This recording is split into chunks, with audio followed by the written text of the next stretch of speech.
Bentornati sul canale per questo nuovo video, il primo della serie tra Cina e Corea del Sud.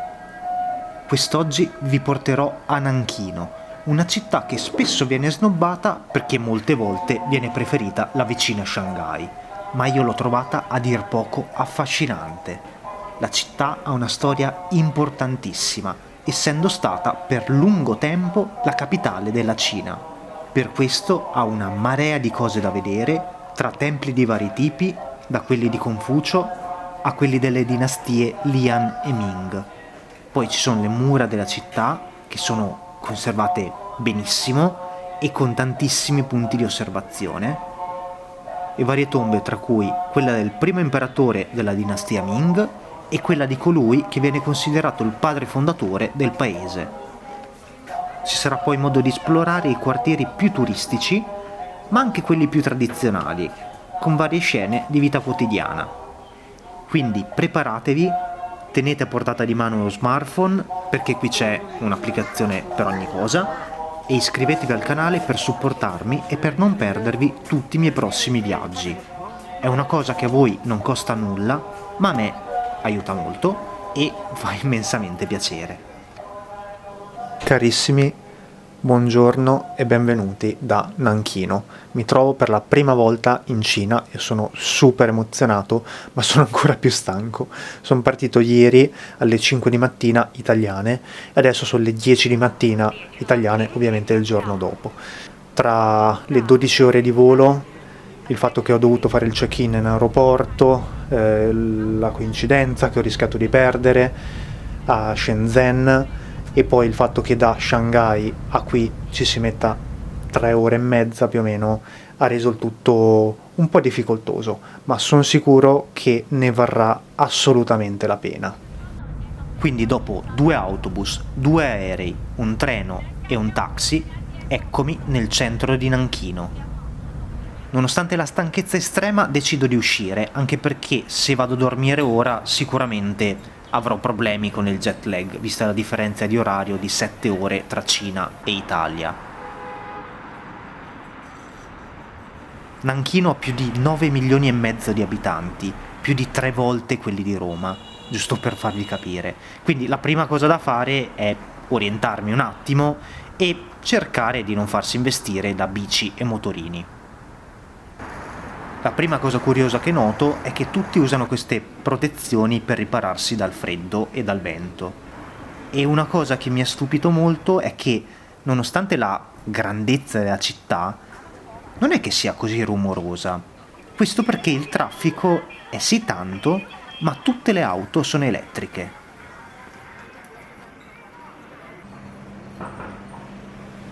Comunque arrivo alla prima zona da visitare. Qui c'è un padiglione risalente alla dinastia Ming e ricostruito più volte nel corso della storia. La sua funzione era quella di una specie di biblioteca.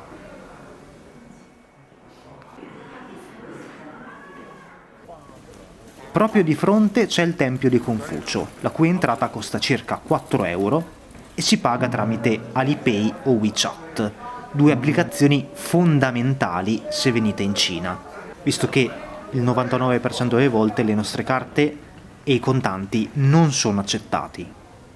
Fatemi sapere se volete che prepari un video extra con tutte le cose da sapere per un viaggio in Cina. Comunque, il Nanjing Fuzimiao è un tempio dedicato al grande filosofo ed educatore Confucio. Al suo interno ci sono la sua statua in bronzo, 38 affreschi che ritraggono le sue gesta e vari reperti storici. Inizialmente il tempio venne costruito nel 384 presso un altro sito. Questo venne distrutto e poi ricostruito qui nel 1034. Negli anni è stato danneggiato più volte e la costruzione attuale risale al 1984 e prende ispirazione dall'architettura del periodo Ming e Qing.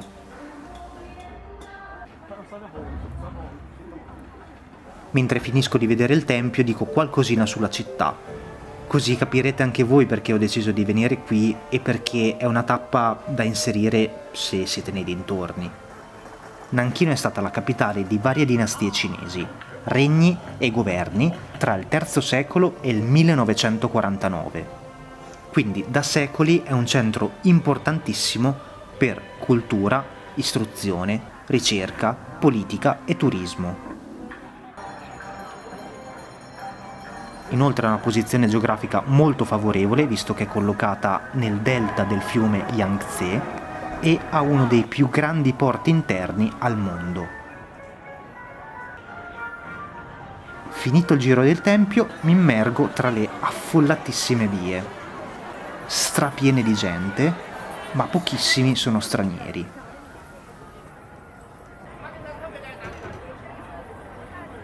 Come ben saprete, una delle cose da non farsi sfuggire in Cina è lo street food. Purtroppo io sono partito dall'Italia che non stavo bene di stomaco, quindi ho dovuto resistere a tutto questo ben di Dio e vi posso assicurare che non è stato per niente facile. Comunque mi godo allo stesso modo il posto con tutte queste insegne colorate di cui non capisco assolutamente nulla, ma sono molto affascinanti, e la vivacità delle vie.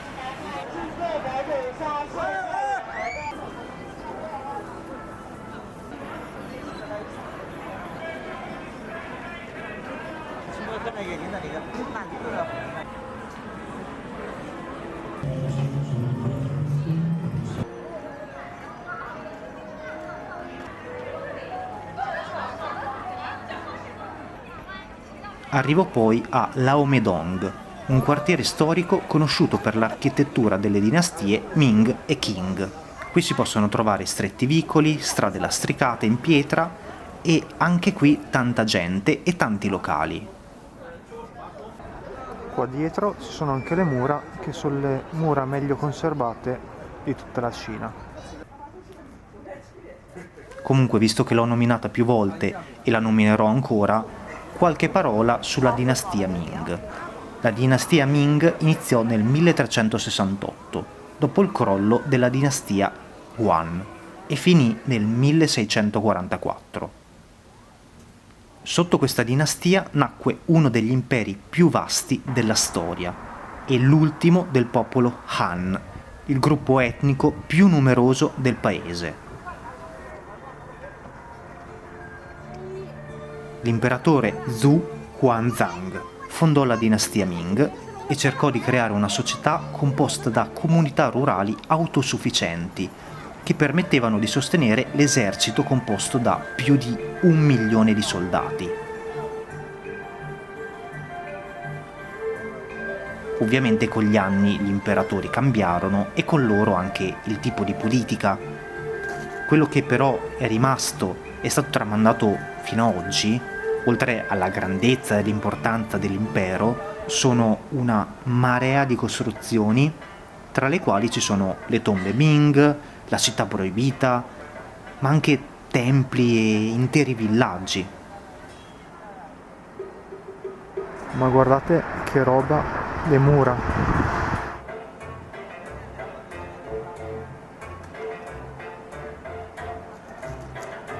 Questa parte della città è incredibile. Da una parte c'è il quartiere Laomedong, poi le mura, poi c'è questa pagoda originaria del XV secolo e poi ricostruita con tutte le illuminazioni. Bellissimo.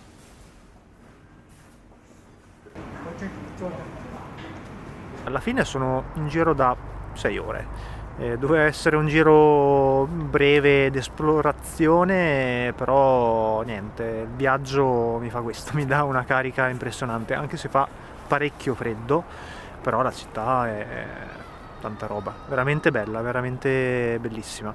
Tra l'altro prima mi sono fatto il secondo piantino per l'emozione, il primo era stato in aereo e niente, comunque noi ci vediamo domani perché non vorrei poi accusare i prossimi giorni, star male nei prossimi giorni, quindi a domani.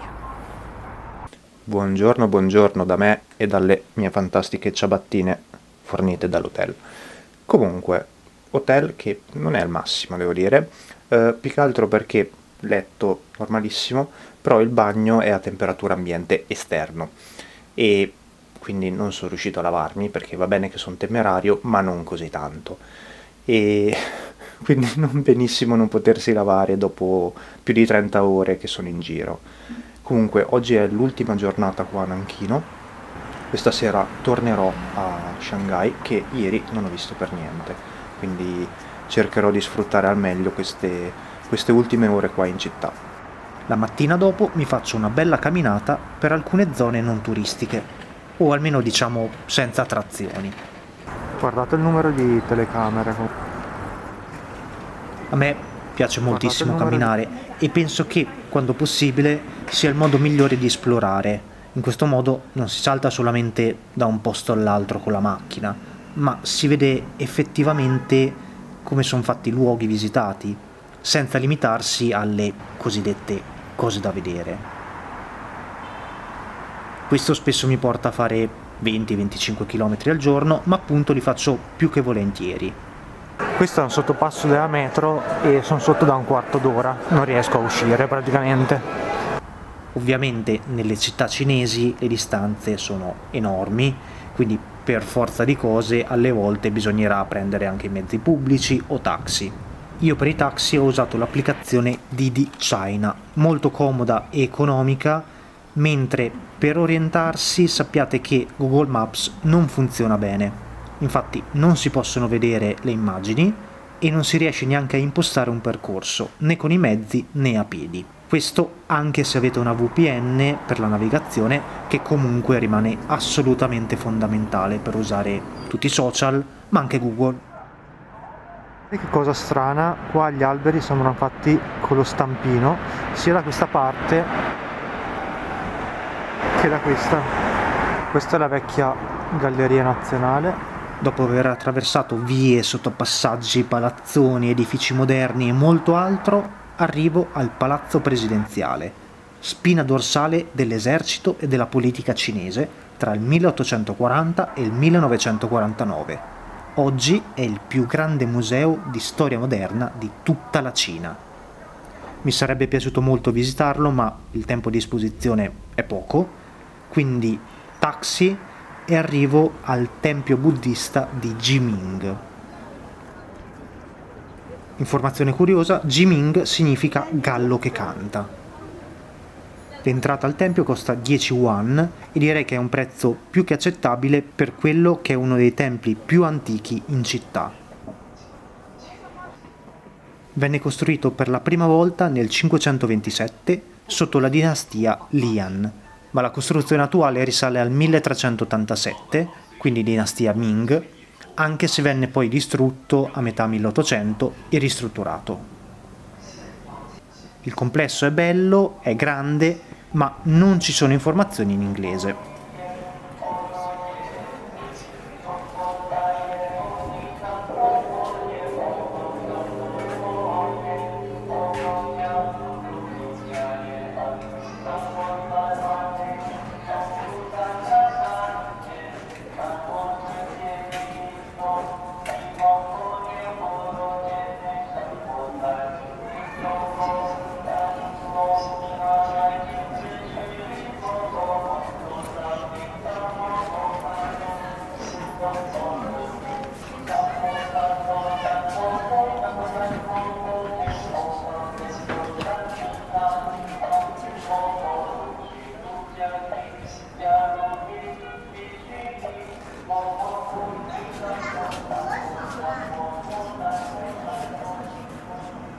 Dal tempio si vedono anche le mura, che sono la mia prossima tappa.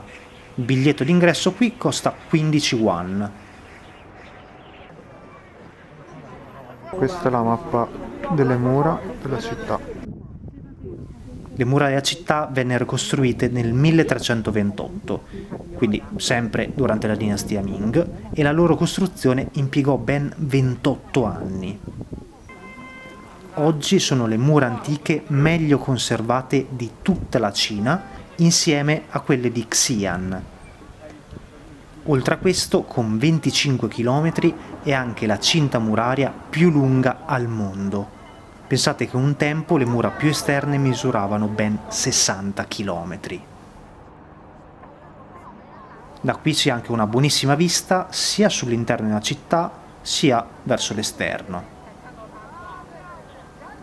Verso l'interno ci sono tutti questi palazzi incredibili.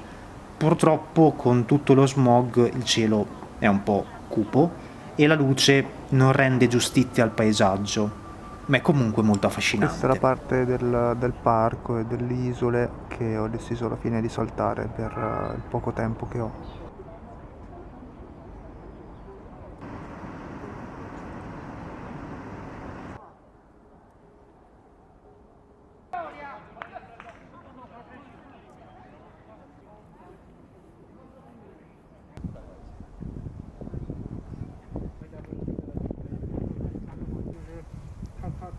Poi altro taxi, questa volta per la Purple Mountain. Il biglietto per tutta l'area costa 100 won, quindi non pochissimo. Qui ci sono vari siti.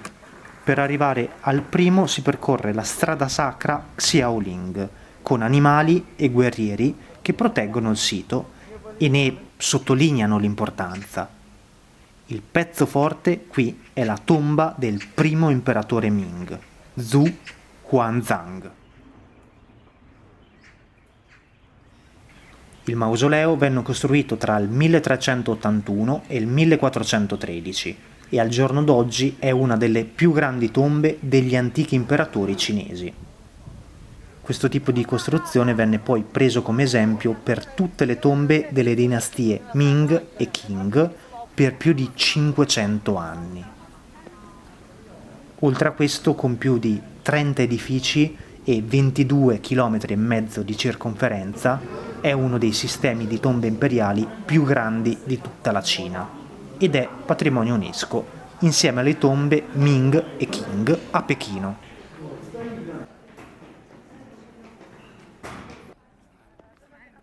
C'è anche l'iscrizione in italiano.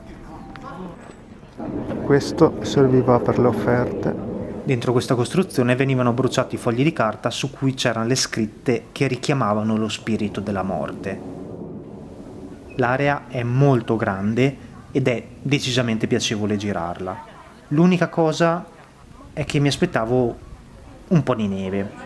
Freddo fa freddo, ma precipitazioni zero. Peccato perché il paesaggio così, con i colori un po' spenti, non rende del tutto giustizia al posto. Poi finalmente inizio a avvistare la tomba, con i suoi 325 x 400 metri. È a dir poco impressionante. Mi sembra di essere totalmente dentro a un film di Miyazaki. Il fondatore della dinastia Ming nacque da una famiglia povera. Si dice che questo lo aiutò nella guida dell'impero.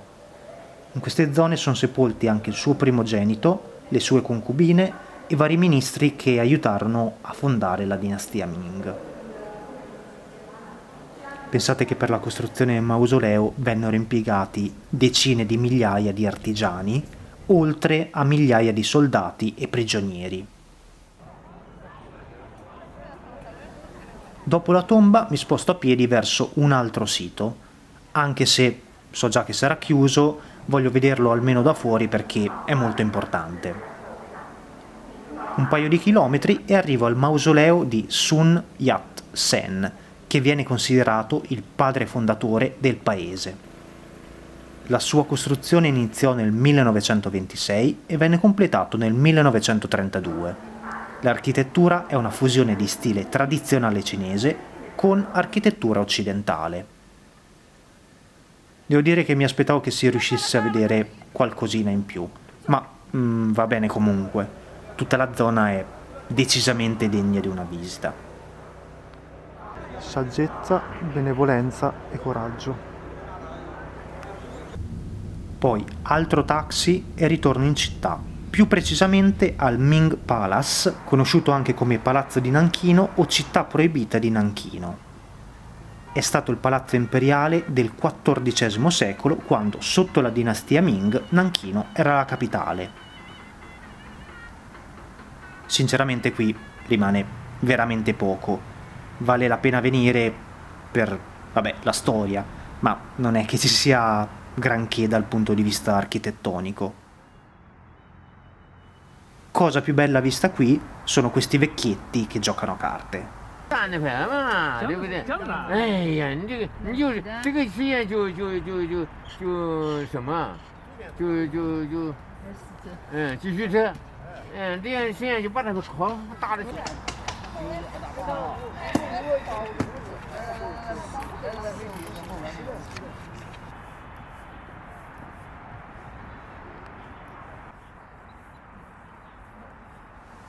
L'ultimissima tappa, prima di scappare a prendere il treno per Shanghai, è il quartiere Laomedong, che ho già visitato ieri, ma voglio vederlo anche di giorno. C'è meno gente di ieri, ma è comunque abbastanza affollato. Quindi, ultimi passi per la città prima di prendere un altro taxi.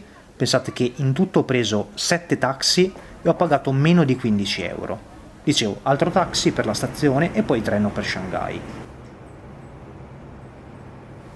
Nanchino mi è piaciuta molto, sicuramente ho avuto troppo poco tempo per visitarla a fondo, ma sono comunque molto contento del tempo trascorso qui. Penso sia stata una tappa ottima per iniziare la mia avventura in Cina. Sono sicuro che poi tornerò molte altre volte in questo splendido paese.